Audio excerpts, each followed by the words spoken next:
Hi and welcome to all the racing lovers out there and all the racing enthusiasts joining us for this pre-recorded show. We are recording after the Hollywoodbets Durbanville Gallops, and I got with me on the line resident expert Grant Paddock. Grant, you obviously watched the Gallops this morning, some decent Gallops and one or two little letdowns. Yeah, morning Sheldon, morning punters. Yeah, just finished the Gallops. Some impressive stuff and some not so impressive stuff, I must be honest. 100% right. Let's get straight into the business for Fairview Racing, where the first race is over 1,200 metres at 12:20 is the carded off time. And I suppose the betting tells the tale. Richard Ferry, Alan Greef, number 5, North Star, 4-10, let's call it. 3-1 ready, and then it's 7-1 and above. Is North Star a 4-10 shot? Sheldon, in this field, looks like it, hey? There's not much opposition. A couple of horses coming back from gelding and coming back from layoffs. So she's probably found the right race to come out of her post-maiden. She didn't beat much. She won extremely well in a very good time. The horse that she beat ran no kind of a race last week. So we got to take that form as what it is. So, yeah, she looks like the right horse in the race. The money's down, and money came very early. She opened up, I think, 6-10, and she's down to 3-10. So they obviously think she's very, very good, and she won extremely well. A lovely looking filly as well, and I think Mr. Moore's got a nice one on his hands here. I take her to win and win comfortably. Sheldon, her biggest danger is going to be Ready and maybe her stable companion Augusta Rosso, and with Above the Horizon coming back from a gelding to fill in the quartets, and I'm tipping at 5-2-4-1. Moving along to race number 2, where number 1 is a casualty. You can take out Action America at the early time of recording.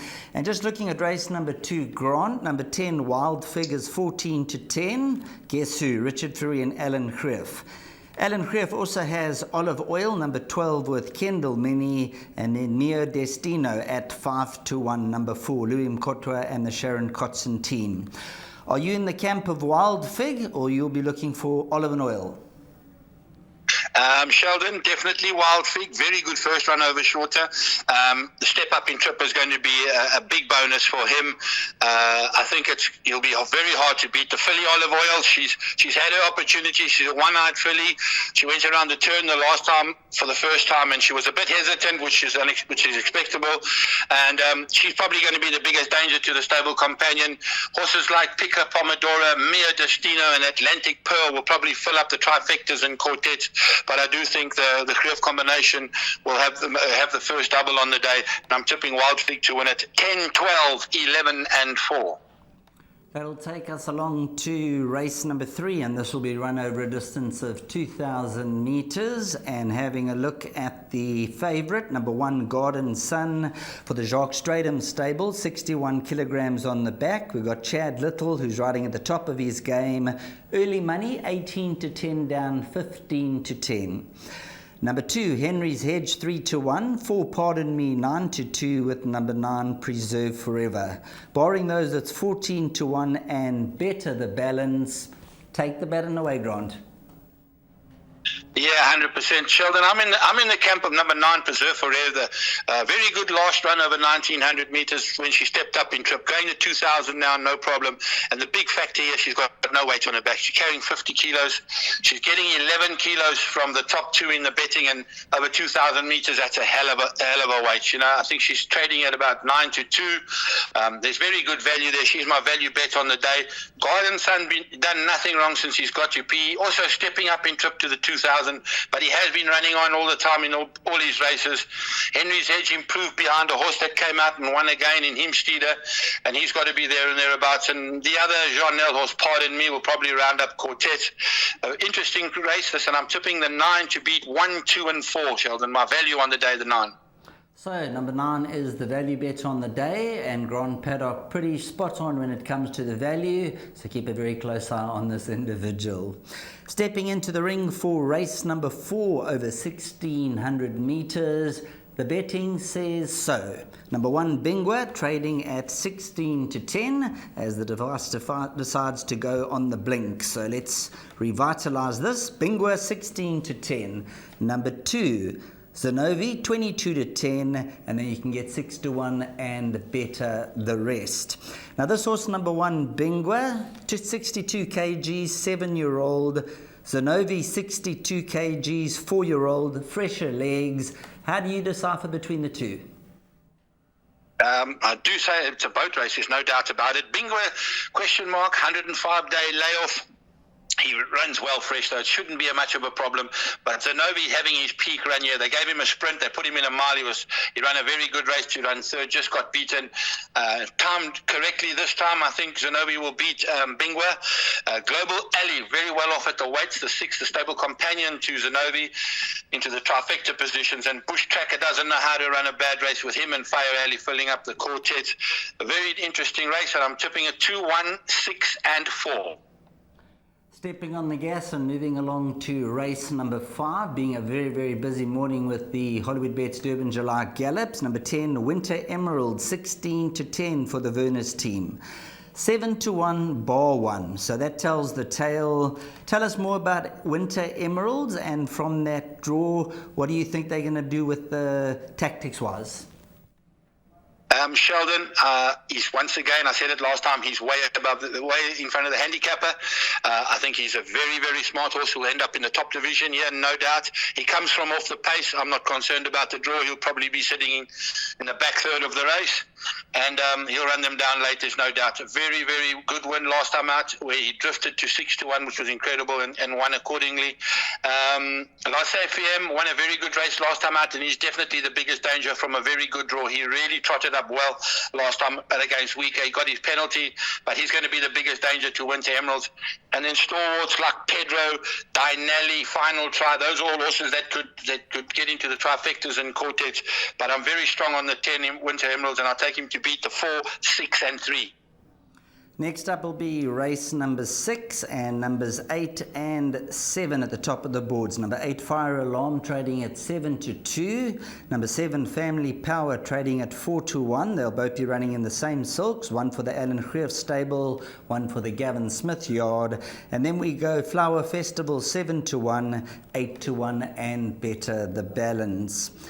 How do we structure race number 6, Grant? Have you got an outright selection? The betting says 7-2 the field. Yeah, Sheldon, here we go. This is the biggest problem on the day, there's no doubt. Classified stakes normally suits the fillies. Sherry for me, Fire Alarm, and the likes of Flower Festival, who is my first choice. They're always well in these kind of races. Very, very tricky races. No talk on the ground for Family Power, but with Craig Zaki up, it has to be respected as well.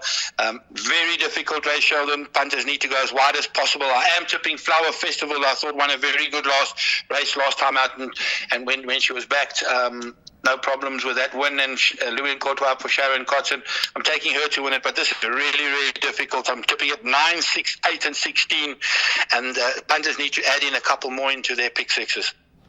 Next up will be race number 7, and I'm sure a lot of the punters will be looking forward to this race because the up-and-coming 3-year-old King Dundee, he takes on Cliff Top, and he's 8-10. Cliff Top is 3-1, and then you can get 14-1 and above the rest. King Dundee, how smart's this individual?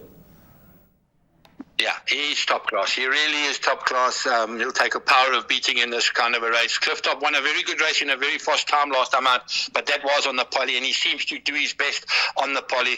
On the grass over the 5, King Dundee, very, very hard to beat. Banker in everything. Best bet on the card as well. And I'm tipping at 1, 2, 5, and 6.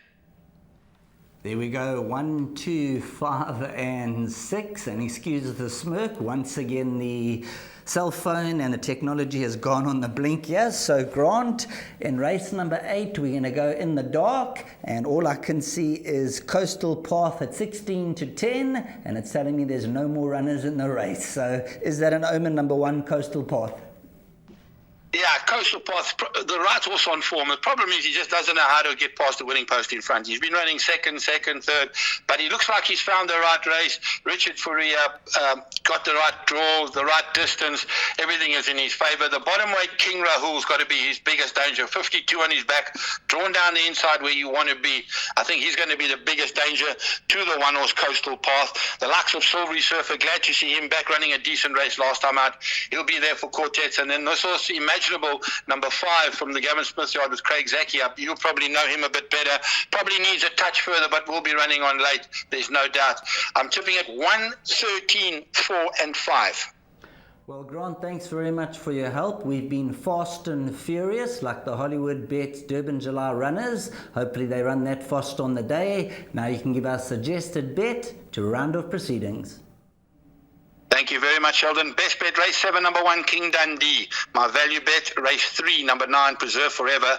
And my suggested bet, the place accumulator, goes as follows. We open up with 10 and 12, by 1 and 9, by 1 and 2, by banker 10, by 6, 8, 9 and 16, by banker 1, by 1 and 13 for 64 Rand full unit. Thanks very much, Grant. Always a pleasure having Grant Paddock on the line. He has his ear close to the ground. He gets to know the graph, the work, what's happening back there, and he's certainly worth having on the show, and he gives some valuable input. Thanks very much, Grant, and hopefully we have a wonderful day's racing. Thank you very much, Sheldon, and good luck to those punters playing tomorrow. Goodbye. Thanks very much to Grant Paddock joining us on the line, and hopefully your horses run faster than the rest of them.